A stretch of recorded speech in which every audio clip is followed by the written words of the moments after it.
வேதநாயகி, 2 நாட்களாகவே மழை கொட்டு கொட்டென்று கொட்டி தீர்த்து விட்டது. பல இடங்களில் பொருட்சேதமும் உயிர் சேதமும் ஏற்பட்டுள்ளதாக பேசிக் கொள்கிறார்களே. ஆமாம் அக்கா, எல்லாம் கலிகாலம்.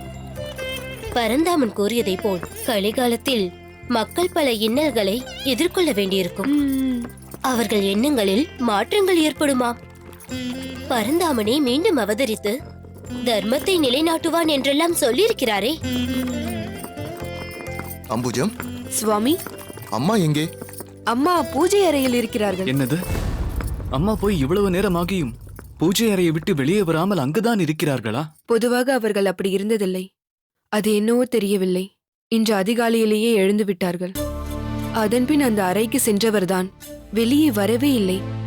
ஆச்சாரியரின் உடல்நிலை சரியில்லை என்று நீங்கள் நேற்று சொன்னதிலிருந்தே அம்மா மனமுடைந்து போய்விட்டார்கள். பெருமாளிடம் முறையிடுகிறார்கள் என்று நினைக்கிறேன். அதுதான் இத்தனை தாமதமாகிறது. அப்படியா?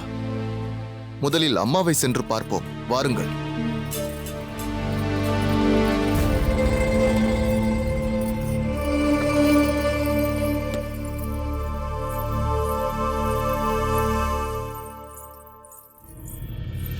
கிருஷ்ண கிருஷ்ண கிருஷ்ண கிருஷ்ண கிருஷ்ண கிருஷ்ண கிருஷ்ண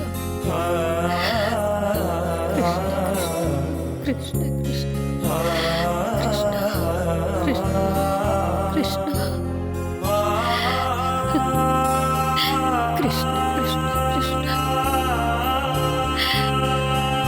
கிருஷ்ணா கிருஷ்ணா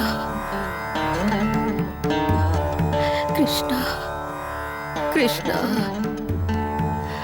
கிருஷ்ணா. அம்மா, கிருஷ்ணா, அம்மா.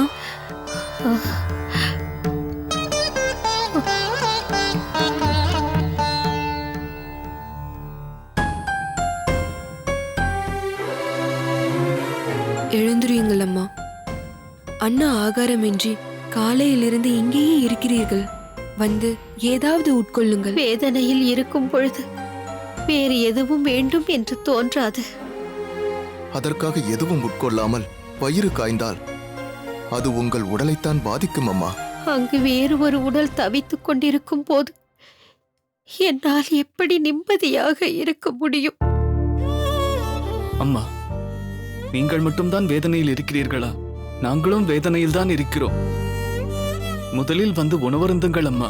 தெய்வக்கரசு, உங்கள் வேதனை வேறு, என் வேதனை வேறு. நீங்களும் ஆச்சாரியரை எப்பொழுது வேண்டுமானாலும் பார்க்கலாம், அவருடன் பேசலாம். ஆனால் என் நிலையை சற்று சிந்தித்து பாருங்கள். அவர் எனக்கும் ஆச்சாரியர்தான்.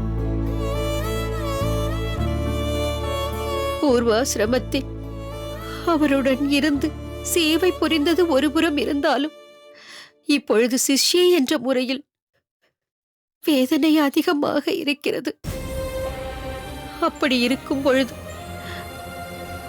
அவரை நேருக்கு நேர் பார்க்க முடியாத ஒரு சூழலை பெருமாள் ஏற்படுத்தி இருக்கிறாரே, அது எவ்வளவு பெரிய கொடுமை என்று சற்று நினைத்து பாருங்கள். அதுதான் கண்ணனிடம் முறையிட்டுக் கொண்டிருக்கிறேன். பூர்வாசிரம தொடர்பும் உள்ளது, சம்பிரதாய தொடர்பும் உள்ளது. இருந்தும் அவரை பார்த்து சேவை செய்ய முடியாத ஒரு துர்பாக்கியசாலி ஆகிவிட்டேனே.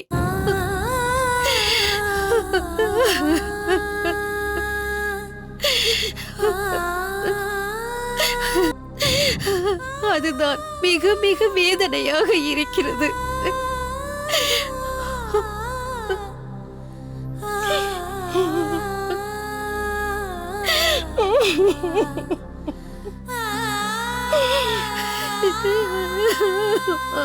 கிருஷ்ணா,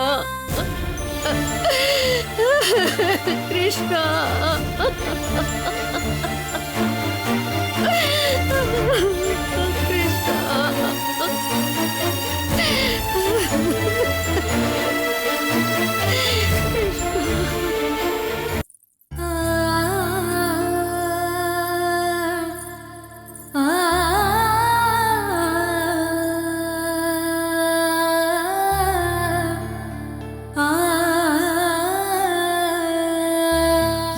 இப்படியெல்லாம் பேசுகிறீர்கள்?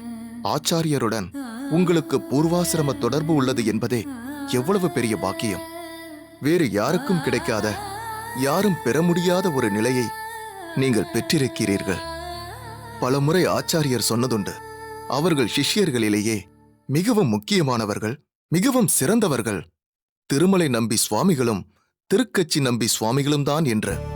ஆனால் அவர்களோ ஆச்சாரியருக்கு அருகே இல்லாமல் வேறு வேறு ஊர்களில் இருப்பவர்கள். அதனால் அவர் அருகே இருந்துதான் அவருக்கு சேவை செய்ய வேண்டும் என்பதில்லை. நீங்களும் அதே போல்தான் அம்மா. எப்படி திருமலை நம்பி சுவாமிகள் திருமலையிலிருந்தே சேவை செய்கிறாரோ, எப்படி திருக்கச்சி நம்பி சுவாமிகள் காஞ்சியம்பதியிலிருந்தே சேவை செய்கிறாரோ, அதே போல் நீங்களும் செய்யலாமே அம்மா.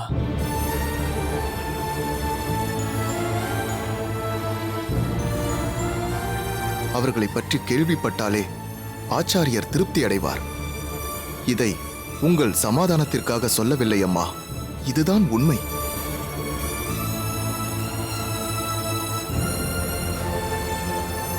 அதே போல் நீங்களும் செய்தால் அதை கேட்டாலே ஆச்சாரியர் திருப்தி அடைவார். மேலும் தாங்கள் ஆராதிக்கும் கிருஷ்ணர் திருவுருவத்திலேயே ஆச்சாரியரை காண்கிறீர்கள். அதனால் அவருடன் இருக்க முடியவில்லையே என்பதை துர்பாக்கியமாக நினைக்காதீர்கள். தாங்கள் செய்த பெரும் பாக்கியம் இதுவென்று நினைத்துக் கொள்ளுங்கள். சரி, வைத்தியர் என்ன சொல்கிறார்? வயது காரணமாக அவருக்கு கொடுக்கப்படும் மூலிகைகள் பலனளிப்பதற்கு தாமதமாகிறது என்கிறார்கள். புரிகிறது. இது இப்பொழுது திடீரென்று வந்ததல்ல. அவர் அரசராக இருந்த பொழுதே உடலை அதிகமாக வருத்திக் கொண்டிருந்தார். இவருடைய நாடு மிகவும் செழிப்பாக இருந்ததால் மற்ற அரசர்கள் இந்த நாட்டை தம்வசப்படுத்த நினைத்தனர். அதை தவிர்ப்பதற்காக, நாட்டை காப்பாற்றுவதற்காக அவர் மிகவும் பிரயத்தனப்பட்டிருக்கிறார். படையை பலப்படுத்துவதற்காக பல முயற்சிகளை மேற்கொள்ள வேண்டியிருந்தது. அதனால் தேக ஆரோக்கியத்தை பற்றி சிந்திக்காமல் விட்டுவிட்டார். ஆனால் அவர் ஆச்சாரியராக இருப்பதால் முன்னமே வரவேண்டிய இந்த நோய் அவருடைய ஆன்மீக சக்தியினால் தாமதப்பட்டுள்ளது.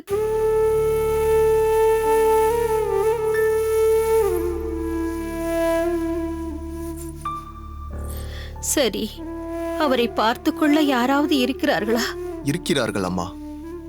திருக்கோஷ்டி நம்பி ஆச்சாரியரை விட்டு அகலுவதே இல்லை. அவர் கூட என்னிடம் இதை பற்றி சொல்லவே இல்லை. அம்மா, அவர் தன் அகத்திற்கு சென்று பல நாட்கள் ஆகிவிட்டது. அந்த அளவிற்கு ஆச்சாரியருடனே இருந்து சிசுருஷை செய்து கொண்டிருக்கிறார். ஆச்சாரியர் குணமடைந்த பிறகுதான் திருக்கோஷ்டியூருக்கே போவேன் என்று பிடிவாதத்தில் இருக்கிறார்.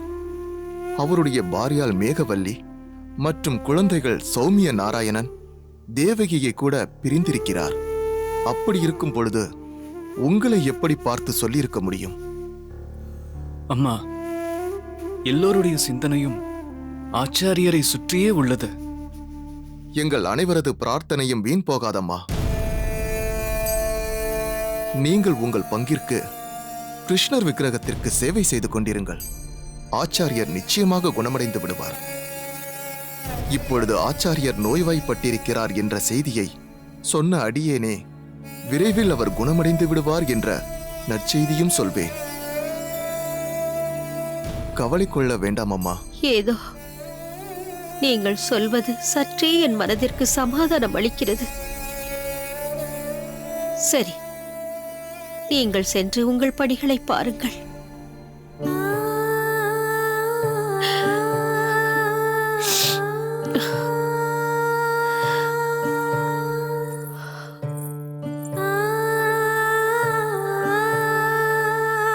கிருஷ்ணா,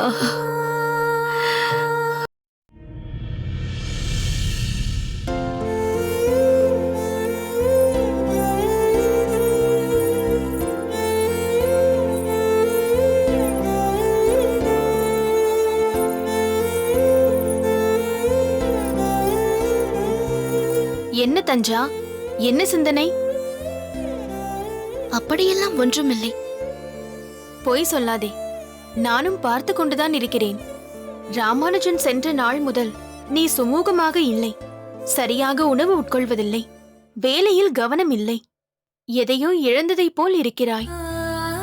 அது உண்மைதானே? அவர் அருகாமையை நான் இழந்துதானே இருக்கிறேன். அதிலிருந்து என்னால் மீண்டு வர முடியவில்லை. பிரிவு என்பது வருத்தத்தை ஏற்படுத்தும். அது எல்லோருக்கும் பொதுவானதுதான்.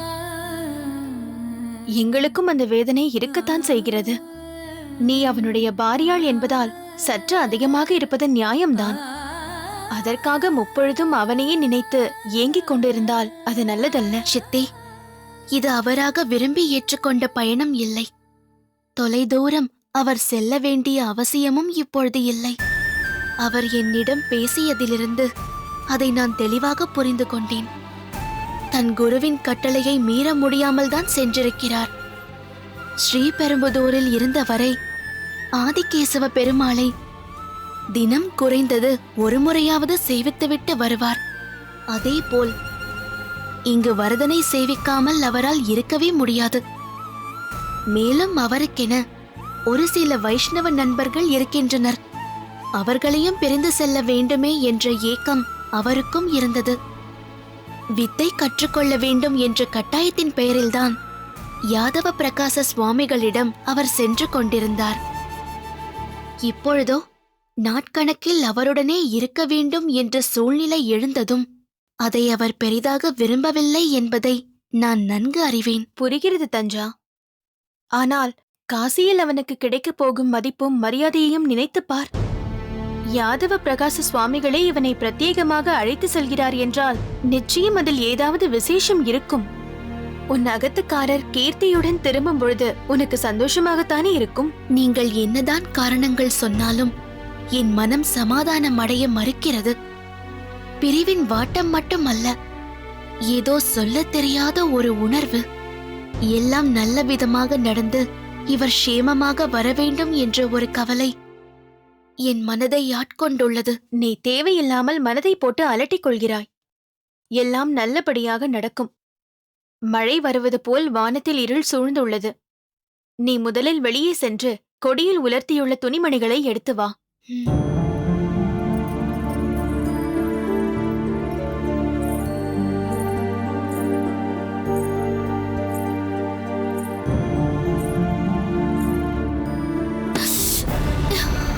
அம்மா!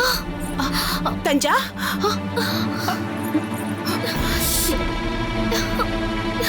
என்ன தஞ்சா, என்ன நேர்ந்தது?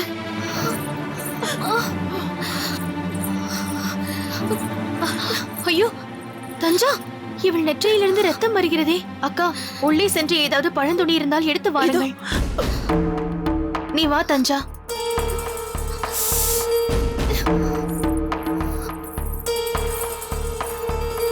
இப்படி உட்கார்.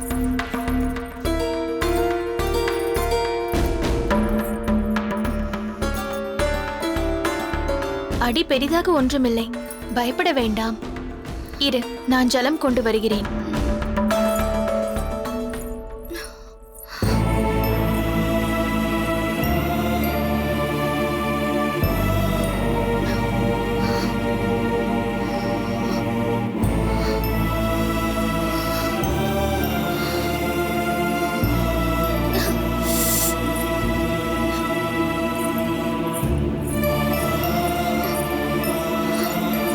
தஞ்சா, இந்தா, இந்த ஜலத்தை பருகு. உன்னை ஆஸ்வாசப்படுத்திக் கொள்.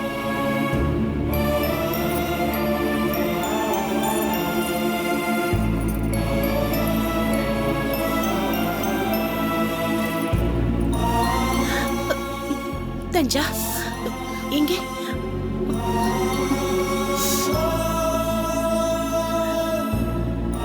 வலி அதிகமாக இருக்கிறதா? மயக்கம் வருகிறதா? அக்கா, பதற்றப்படாதீர்கள். தஞ்சாவிற்கு பெரிதாக ஒன்றும் நேர்ந்து விடவில்லை. சிறு காயம்தான். காய்ந்து விட்டால் சரியாகிவிடும். ஆனால் தஞ்சா ஏன் பேசாமல் இருக்கிறாள்? என்ன தஞ்சா, வலி அதிகமாக இருக்கிறதா? இல்லை அம்மா, இந்த வலி ஒன்றும் பெரிதாக இல்லை. ஆனால் மனதில் ஏற்பட்டுள்ள வலி எந்த ஒரு அசம்பாவிதமும் நிகழாமல் அவர் நல்லபடியாக வந்து சேர வேண்டும். ராமானுஜனுக்கு என்ன நேர்ந்துவிடும்? ஒரு பெரிய குழுவுடன் சென்றிருக்கிறான். நீ தேவையில்லாமல் மனதை போட்டு குழப்பிக் கொள்கிறாய். சற்று நேரம் ஓய்வெடுத்துக்கொள். சரியான உறக்கம் இல்லாததால் தான் உன் மனம் எதையோ நினைக்கிறது. அக்கா, நீங்கள் சொல்வதுதான் சரி. தஞ்சா தேவையில்லாமல் என்னவெல்லாமோ கற்பனை செய்து கொண்டிருக்கிறாள். அக்கா, நான் சென்று கொடியில் உலர்த்தியுள்ள துணிகளை எடுத்து வருகிறேன். சரி தஞ்சா, எதை பற்றியும் யோசிக்காமல் ஓய்வெடுத்துக்கொள்.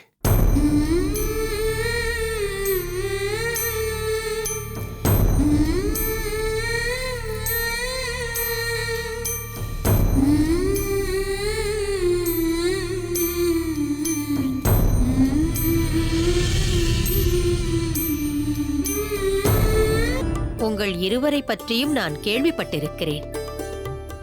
நேரில் பார்க்கும்போது சூரியனையும் பூரண சந்திரனையும் ஒன்றாக பார்ப்பது போல் இருக்கிறது. மனதிற்கு நிம்மதியாக இருக்கிறது. நீ வாதிடுவது வாளுக்கு வேலியுடன். உமது கையில் மின்னும் வாளை விட என் காலில் ஒலிக்கும் சலகைக்கு சக்தி அதிகம். என்ன சொன்னாய்? அண்ணா